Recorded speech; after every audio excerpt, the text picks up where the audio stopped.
Welcome to Business Success Tips, where you learn to make more money in less time and have a lot more fun.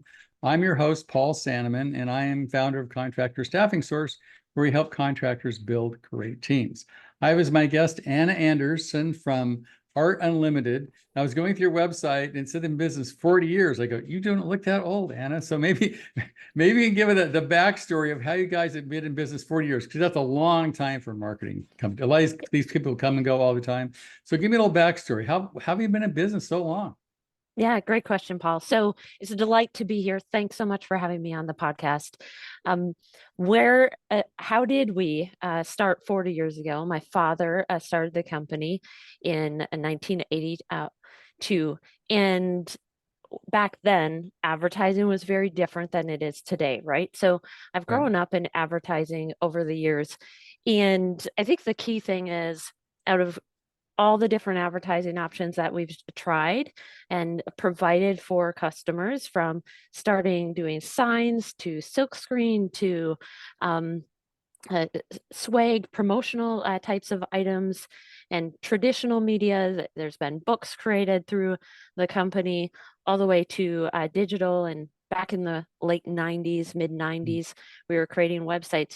So there's so many different pieces that at the end of the day, great advertising is creating exceptional experiences for people that convert, right?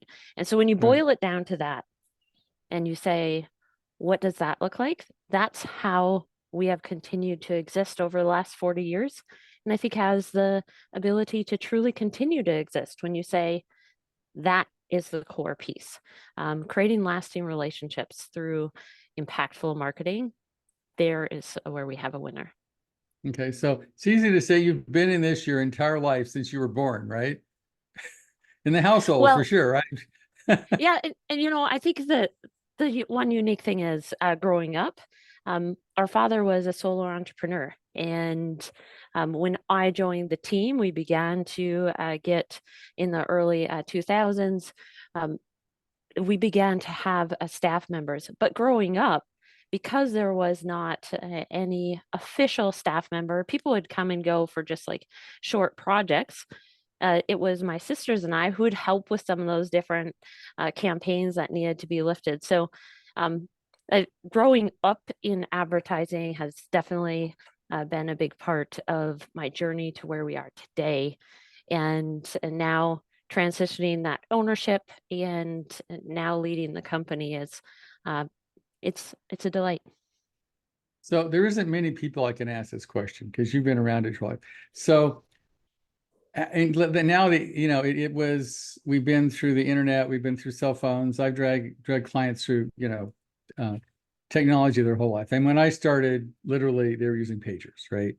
Um, and that when we've gone through the pagers, the internet and websites, and the late, but they've all been shifting. And the last was web-based project management. Then we now have AI, right? Mhm. So how do you think AI is like huge or little or just another thing? I mean, because you get everything from, it's going to destroy the planet to it's going to save humanity. And you get everything from, oh, it's just another new thing to it's going to revolutionize everything. So I would like your opinion because you have a unique perspective. You've been around marketing your whole life. It's definitely a new chapter, right? Um, I think the piece that AI brings is, and it's an enhancer. We have had tools available to us for the existence of time, right? Some Right. people choose to use those tools and other people don't. There's an element of AI that we will be forced to have AI within our day-to-day lives to some extent. It's up to us whether we truly leverage those tools that are in front of us, and and how we use it, I think, is where the true gift comes. And from there, some people are concerned, well, what is the world going to look like with AI? And I do think it's another chapter, right? Because people had similar fears when they started to see everything go into the digital arena, and making sure that we are continuing to leverage the tools, create great solutions, and ensure that humanity continues to have an elevated lifestyle, if we can do that, then great things will happen. And, I think people are just now aware of AI. Like, it's this buzz term, but it's been around forever. And it's just very accessible to us as business owners, and even every human being has some form of AI in front of them. And now it's visible, right? Again, in the past, it was present, but not called out. So it's an exciting time, and people have the opportunity to step into it or be on the sidelines. The forefront is, and the exciting opportunity is those people that say, we're leaning into it. And yes, will they stumble? Of course, but they will learn by stepping back up and saying, okay, we learned something. We're going to move forward and we're going to try something else, because AI can do amazing things. Now, I've talked to some different people, and I hear sort of different points of view, and I'd like yours. Some people say, "Hey, you can only use so much AI because Google's going to not like it, and it's going to like teachers, which I think is crazy, are fighting it. It's like somebody teaching a math class saying, "Can you use a calculator?" I mean, come on, right?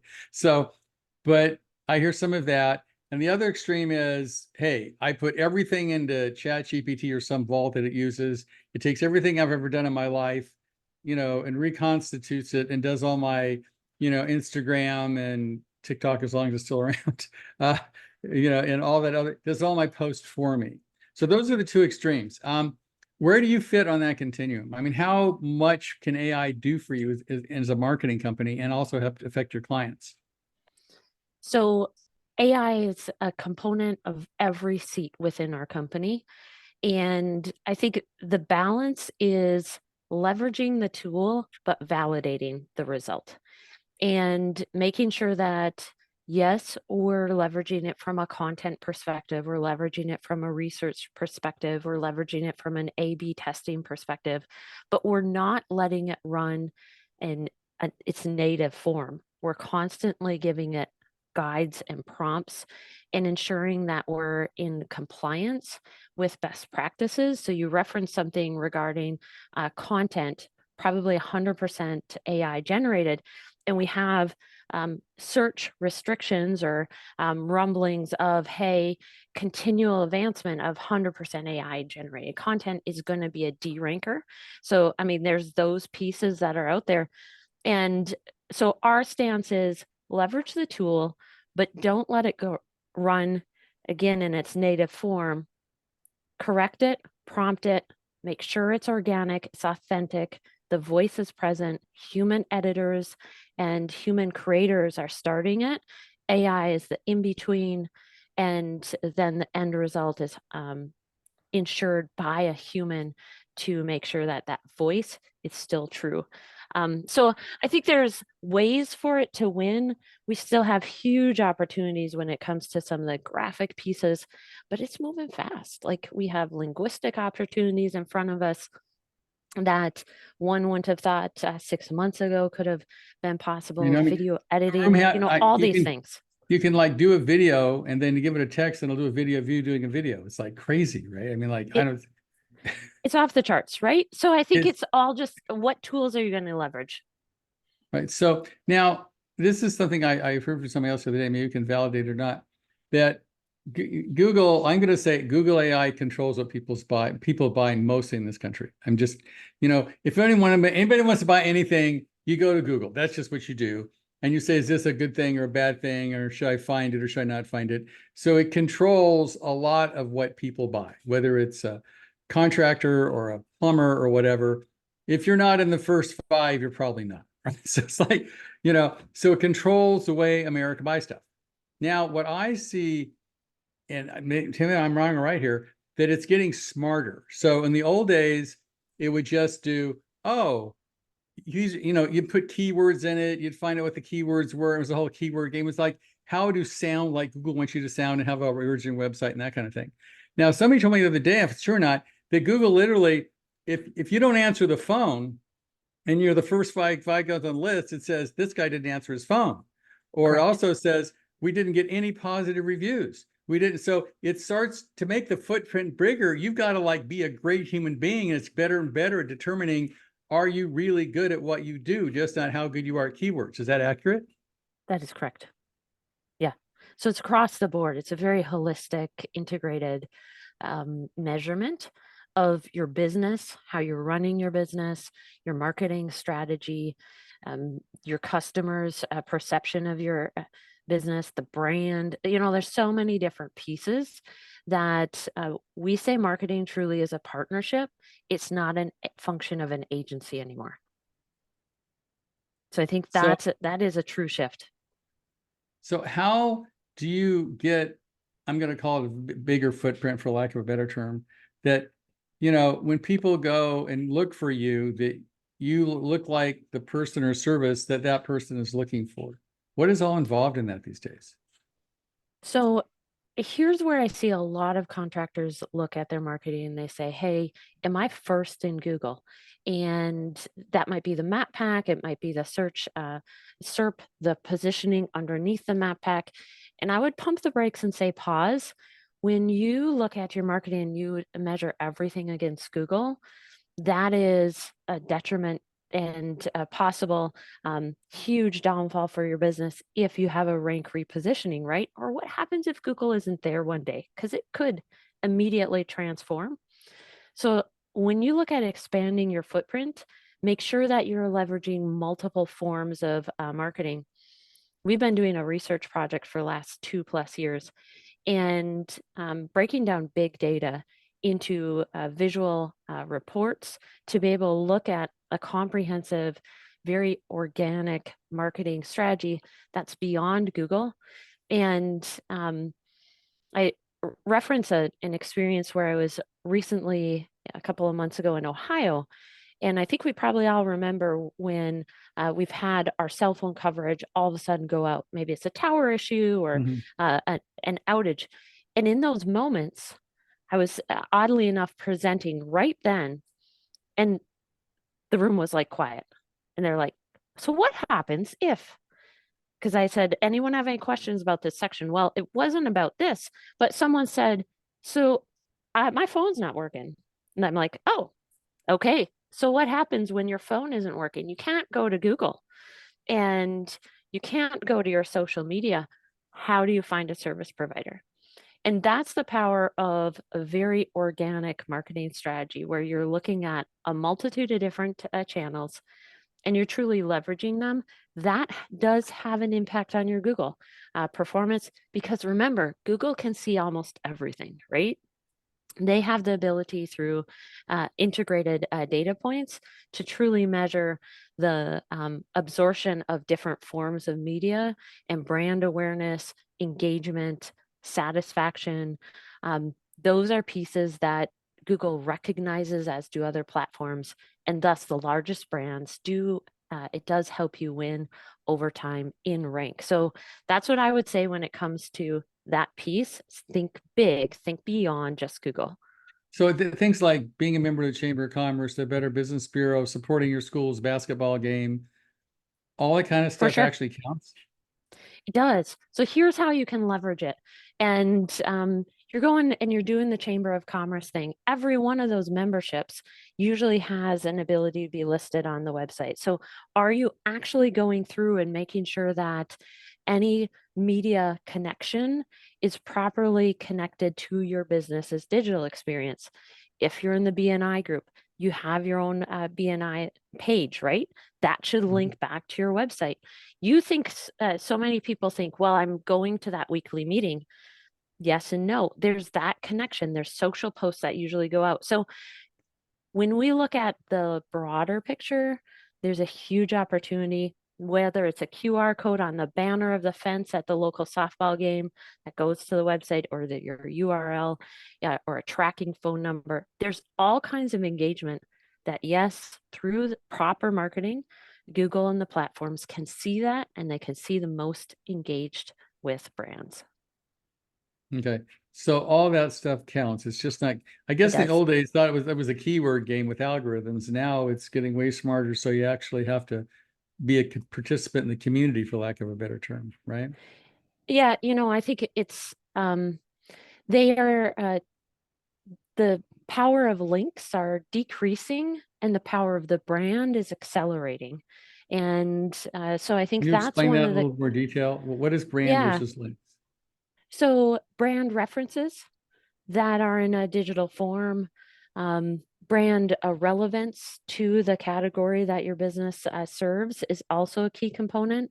We're so used to those backlinks having relevance, and they still have an impact, like I referenced with the Chamber of Commerce, but you need to make sure that your brand and your voice is as strong as well. So that's a piece that's coming through as far as from a digital marketing perspective is say, hey, we need to make sure brand voice and appropriate information about the company is properly distributed in a variety of different places that make sense for that business, right? Mhm. And that holds a lot of power. Backlinks, there's some shift in there. Now, I've heard two stories. One says you should build your personal brand is like me, Paul Sanneman, and Contractor Staffing Force versus just Contractor Staffing Source. And other people say, no, I'm going to hide out. I just want to build a company. I don't want them to know who I am. Do you have any comments on that, whether it's true or not true, or should they do it? Well, what I would say is there's always a face of the company, right? And that face is what people usually want to connect with. The brand is important, but you're going to have, depending on the size of the company, you're going to usually have one key person that is the spokesperson or kind of that key element. That person usually needs to have a stronger presence within the company. So leveraging your LinkedIn is an important component. Maybe it's other social platforms depending on the type of business. But I think it is important to have a public face to the company, someone who's championing that message, because as a person, you can get into different places easier than a business could. It, and so I think it makes sense to leverage both. And I guess Elon Musk shows it can be done in scale, right? Obviously, yes, yes. So we once had Elon retweet one of our contractors, and it's amazing when we talk about that scale. Like you have millions upon millions of people who see that tweet, and it'll blow things up. So yes, it is important. People want to follow people, especially on social media. So what you're saying is if the owner of the company is not going to do it, somebody should be the face and the brand of the company, be on LinkedIn, connect with people in various social media, and not try to hide out. So people want to connect with a person more than a company. Is that accurate? They really want to have that personal connection. So there's a lot of people who say, hey, our sales team, they're visible, they're listed on the website, our leadership team.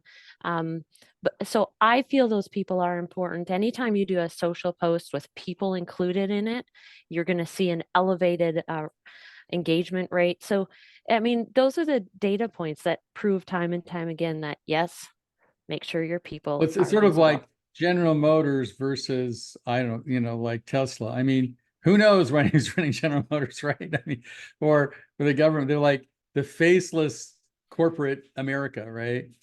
Yeah, so Whereas, corporate is different than the smaller mom and pop shops, right? yeah, Anything, there's such a variance between those two different spheres that we need to recognize, hey, the rules that they abide by may not apply to us, and we need to make sure that we have the glue that keeps our business healthy and strong.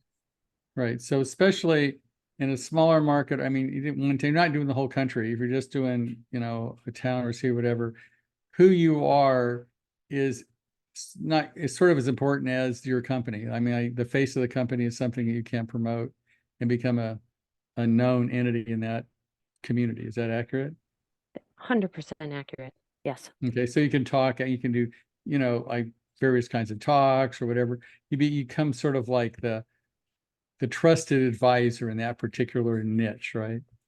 Yes, and the knowledgeable expert. And so we've seen where there's been opportunities for our contractors to even get on the local TV or radio stations and walk through a moment of possibly a weather event that had significant results or impact to a community.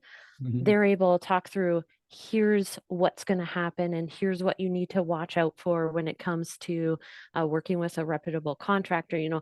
These are some of the opportunities that those existing knowledgeable resources in the community have open doors for when the moment arises. So I think it's a powerful play.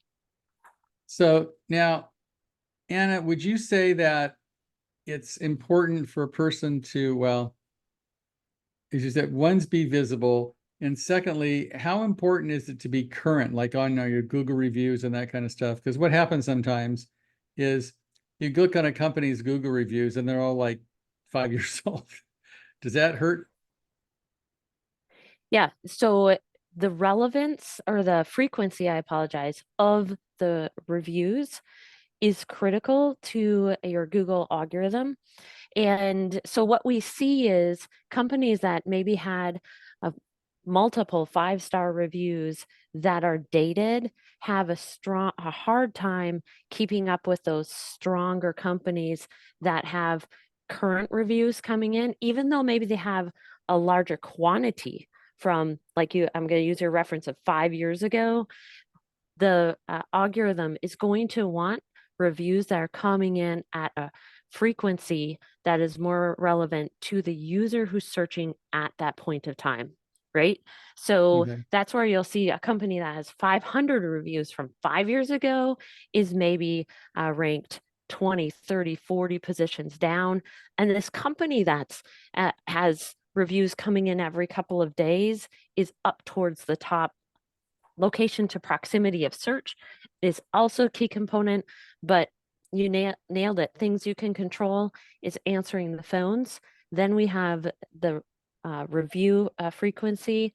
Then you've got a host of other optimization pieces in play, but those are some of the pieces that help those companies stay on top. Okay. So now when you in your company, are you sort of like a fractional CMO, or do you an agency? How would you place your safe self as your relationship with your clients, especially contractors? Yeah, great question. So we have account managers here at Art Unlimited who work on mapping out and saying, hey, here is the marketing that we are able to provide, the strategy, the implementation, go to market component. A fractional marketer, CMO, is going to handle a host of different vendors and types of campaigns from physical to digital. Our team doesn't handle all of those different details. We're happy to say, hey, that looks like a great opportunity, but you're going to need to make sure your internal team looks at that contract, or you handle Or if those you different should put details. signs up or not put signs up, is that something, Yeah, we can definitely see trends that we make recommendations on. Our big thing that we specialize in as well is data analytics and looking at some of those trends as far as, like I shared earlier, media consumption. What does your go-to-market strategy look like based off of your historical customer, Mhm. your futuristic customer, and mapping that out? And we're very clear, we don't offer all of the marketing solutions that are needed, but what we can do is we can say, here's what that customer is consuming from a media perspective. We can check these boxes, and there's other great vendors who can check those boxes, because no So, one partner can be great at everything, right. right? So what you're saying is you provide the quality leads, people that want what they do and can afford it and that kind of thing, but you don't work with like the salespeople and that kind of stuff. It's the company's job to No, make sure once they get a correct. quality lead that has the time, the money, and the energy, it's the company's job to convert that lead into an actual client, right? Correct. Yep. So they're going to work on booking the demo and going out and doing that estimate, all of the different details in between there. We focus on finding those individuals, helping them convert into a phone call or a form submission or a direct message, and then your customer service team is able to take over. So really Okay. our focus is that lead gen component. Now, is there any magic formula for, how much one should spend on our advertising marketing? Everything from 2% to, 15%. Is it depend on the business? How do you know if you're spending the right amount of money, or should spend more or should spend less? I would strongly look at the market that you're serving and the establishment of your business in that market. Someone who's been in the business for 10, 20, 30 years probably has a long-standing brand awareness. So usually they can get away with a lower cost of marketing, a COM, and that cost of marketing could be anywhere for that established contractor from a 1 to 2%, maybe up to 5%, because they have a strong brand behind them. If you have an aggressive contractor who's kind of in growth mode and they're like, hey, Anna, I really want to dominate my market and it's competitive, they may be spending between 10 to 15% to really put the pedal down and expand their business. So those are huge different percentiles to look at, right? On Mhm. average, what do we see? A lot of business spend between 5 to 8% on their marketing as a whole.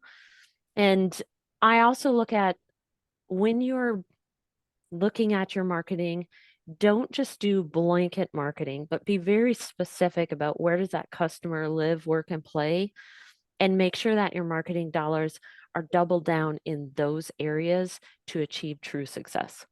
And you can help the client find where those areas are, right? Yeah, so taking and doing a data visualization of your historical customer, understanding their persona, finding new customers based off of that data is really super powerful. So we walked with a contractor um, that said, hey, Anna, here's my database of past customers. We profiled them. We mapped out where they have historically lived. And then we said, okay, here's like customers, and here's what their personas look like, and here's that go-to-market message. So on a call today that I was with, this customer said, well, we've been or prospect, we've been marketing to just 100% of the people who live in there, in that region. I said, but only 27% actually are your prospective customers, right? Right. So what would happen if we took those 27% and we spent all the money that you've been spending, or we were able to trim that money? Like Mhm. that's the power of data, right? That's where leveraging elements of AI and predictive modeling come into play. There's a lot of power there. So you can make sure that you're not, I guess, wasting money like the shotgun approach to throw it against the wall. You're saying, well, if I have a resource, obviously, let's say you're spending, pick a number, 5,000 a month. 5,000 a month going to, 1,000 people versus 5,000 a month going to the 200 people that matter is a huge difference, right? It's huge. That the visibility that those 200 people have of your brand elevates from 1 to 3 times to maybe 5 to 7 times or even greater. Right. And we are so fragmented as human beings because of all the different things that we see and engage with every day, that that money and that investment is so much more impactful because now we have the opportunity to see that brand 7 times. And Right. we might not have converted in the first 1 or 2, but now we've seen it a couple more times. Right. But it's stretching your marketing budget a lot because you're not wasting a lot of it, right? Hands down, correct. And you're Cool. also leveraging your existing database to find similar users that have already converted for you, right? Right. There's So other this, people. yeah, so this gives somebody, if I've been in business 10 years versus somebody that moves into town, last year, I have more information than he or she does to compete effectively because I got 10 years of clients and they got one. So I'm going to Yeah. do, it's easier for me to do a better job. Is that accurate? Correct. I just did an article on, leveraging your own gold mine, which is your internal data. There's different strategies for a startup, but I think most contractors who are established and listening to this podcast haven't truly leveraged their CRM and their data to be able to say, oh, I maybe also have a gold mine there, right? So Right. leveraging that data on all your existing platforms is already possible with Google Ads and social, and then data scraping it to understand Hmm. your customer. There's a lot of opportunities. Sounds great. Well, I guess if you listening to this podcast or wondering if you're wasting money, wasting a lot of your money on your marketing budget, I think Anna would be the person to talk to, because she sounds like she knows how to get to the exact customer, not just how to get to everybody in Cincinnati, which is really expensive. So, Anna, if people want to get in touch with you, how does that work? And do you have like a discovery call? What's your process? Yeah, if they're interested in finding out if they would like their data analyzed and then a go-to-market strategy, we'd be happy to do that. You can go to our website, artunlimitedusa.com, fill out the contact us form, or you can also find me on LinkedIn. Just search Anna Anderson, and you'll find there's a lot of Anna Andersons, but I have a fairly good following, so I usually come up, and then you can DM me as well. But again, check out our website, artunlimitedusa.com, and we're happy to help walk you through and say, hey, here's what your market opportunity looks like. And that data report is the first element. And if that report is all you need and you have an agency that you're working with, they can leverage the data, or we can leverage the data, or you can self-implement. So there's a lot of great opportunities. Right. So I would say if you're listening to this podcast, you're spending money on marketing, you're going to spend money on marketing, and you don't know whether you're wasting it by sending it to the wrong people that are not going to buy your stuff, no matter how much you talk to them, I think Anna would be a good person to talk to. Yeah, So thanks, I'm Anna. I so really excited. appreciate you being here. I appreciate you being here. Hey, Thank you. thank you so much.